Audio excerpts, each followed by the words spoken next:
Hey y'all, it's Megan. If you are returning to my channel, welcome back, and if you're new, welcome aboard. So today we are returning to the Skipper Test Kitchen. I'm going to try out the recipe from Disney Food Blog for the carrot cake cookie, the cookie sandwich that you used to be able to get at Ryder Stop in Hollywood Studios. It's bounced around a couple of times and I'm not even sure where you can get it now. Last time I think you could get it at Sweet Spells on Sunset Boulevard.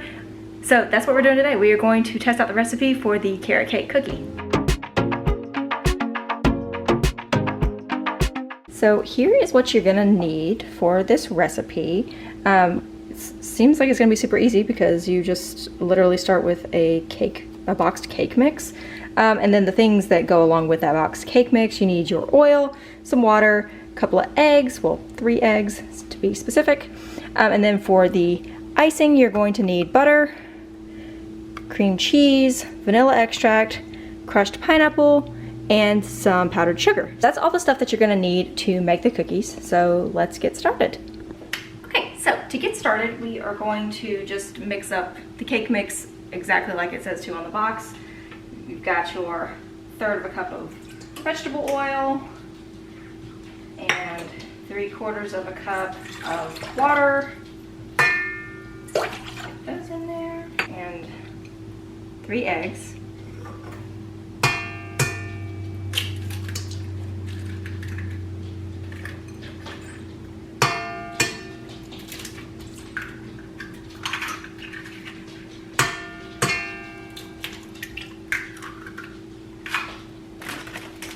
And your mix. Toss it all in there. It probably would have been easier to just like use a hand mixer for this, but I know I have one. I couldn't tell you for the life of me where it is, so we pulled out Big Bertha again, and that's what we're gonna use. So just get this combined on low to begin with, and then once it's all combined, then turn it on for 2 minutes at medium and let it go for those 2 minutes.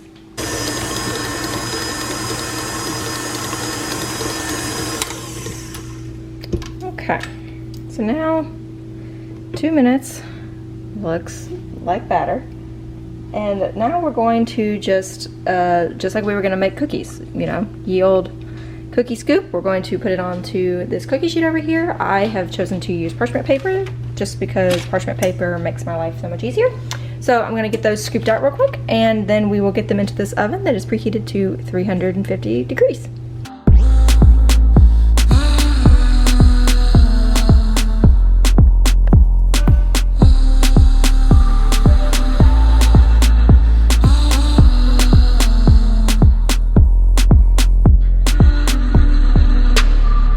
So I think that's probably all I'm getting on this sheet. This is gonna go poorly right over here, isn't it, guys? Anyway, all right, so let's just get those in the oven, and they're gonna go in for 10 minutes, and we will see how they look after that.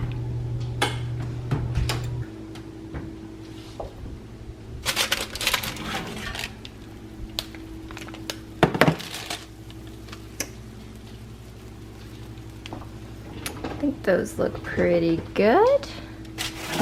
And now we're gonna get these onto the cooling tray over here to start cooling off while we go make the icing. Look, he didn't go off the edge. He was close. Real close, but he didn't go off the edge. Yay! I'm surprised by like how uniform they are. Like they're all kind of round-ish. And I don't know if you can tell, they've got a little bit of height to them. They're cakey-ish, you know, nice and puffy.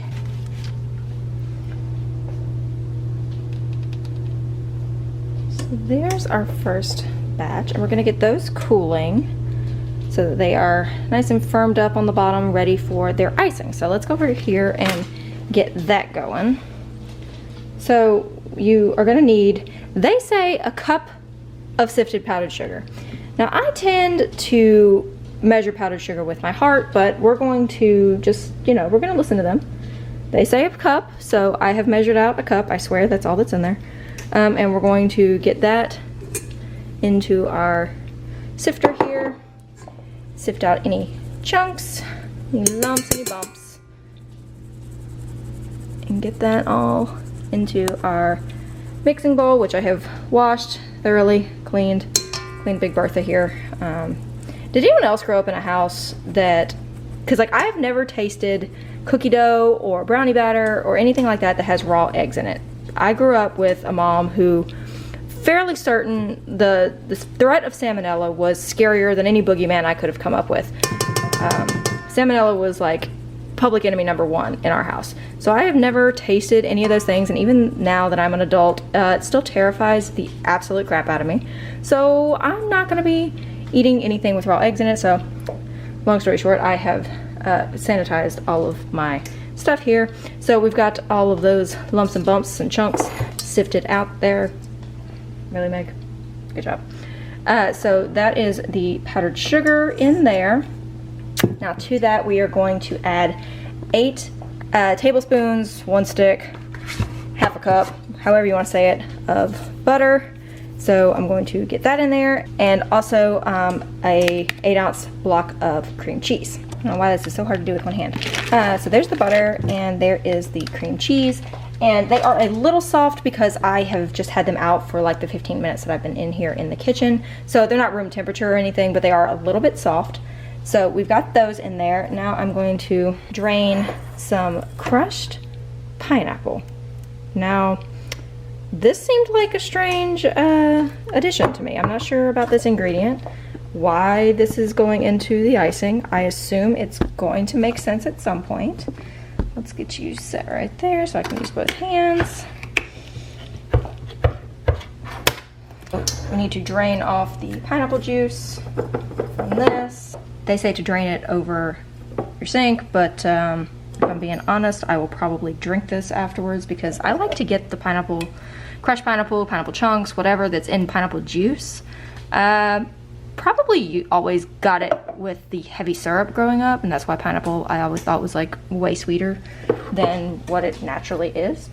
But I always get it in the pineapple juice now, and when I drain it off, I either freeze that pineapple juice to use in like smoothies or whatever, or sometimes I will literally just pour it into a glass and just drink it right then because I love pineapple. So I'm gonna let that sit for a second, and then we're going to take out a half a cup and put that into our bowl over here and get that mixing up with, I guess I can go ahead and do this part. We're gonna add a teaspoon of vanilla. So let's see, can we one-hand this without spraying vanilla all over the entire kitchen? And, oh gosh, this is so much harder to do through the camera than in real life. Okay. Is that a teaspoon?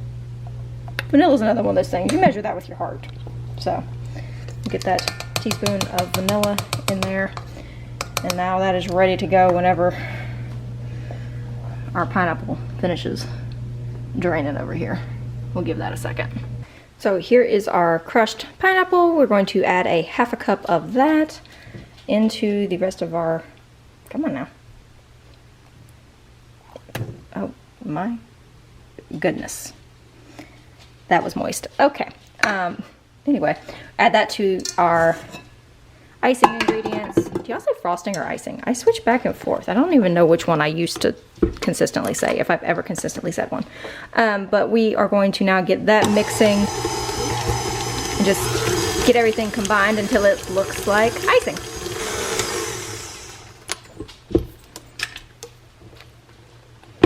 Okay. That looks like icing.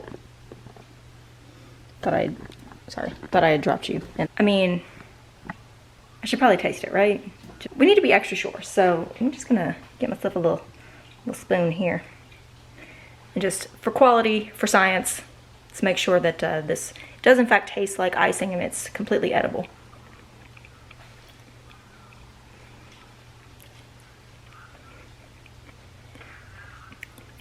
It's delicious. Kind of feel like I could put that on toast and eat it. Also, am I certain that I must put it on the cookies and not just eat the entire bowl with a spoon? Yes, because y'all didn't come here to watch me eat this with a spoon. So yes, I'm going to let those cookies cool for a little bit longer. They're still a little bit warm, and I want to make sure that the icing doesn't just like melt out of the middle.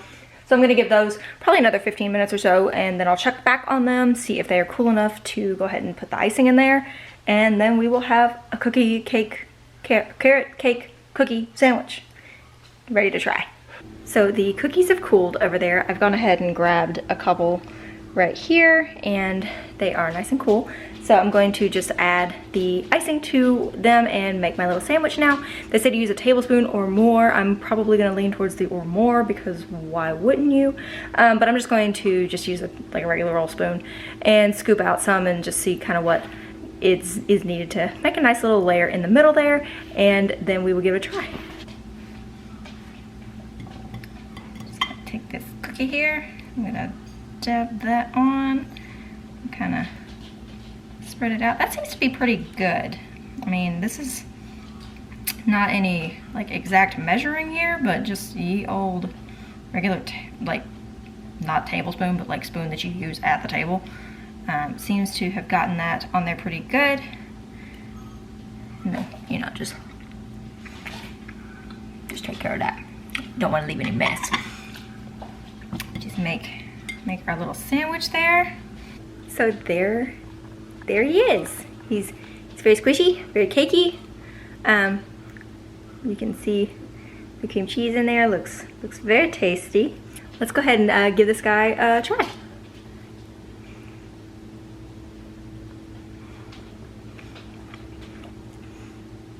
Why do I not taste the pineapple? I taste it when I'm just eating the frosting. When I'm just eating that, I taste the pineapple.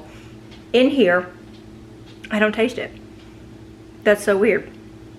I mean, it tastes exactly like the one from Hollywood Studios. So if you are like me and you're like, I can't get back to the parks, and you're missing, you know, this deliciousness, go ahead and make this. This literally could not have been easier. If I can make it and make it look right and taste right, like y'all, if you know you can do it. So definitely give this a try. If you know that you like these, make them. If you haven't ever tried them but you think they look delicious, make them. This was super easy, super yummy. Have you tried making these? If you make them, tag me in your results on Instagram. Let me see how they turned out. And if you have any suggestions for other snacks or Disney foods that you'd like for me to try out in the Skipper Test Kitchen, just let me know what those are down below, and I will start making a list so that we can, you know, eat our way around the world from home. Thanks for watching, guys, and I'll see you in my next video. Nothing to see here. Bye.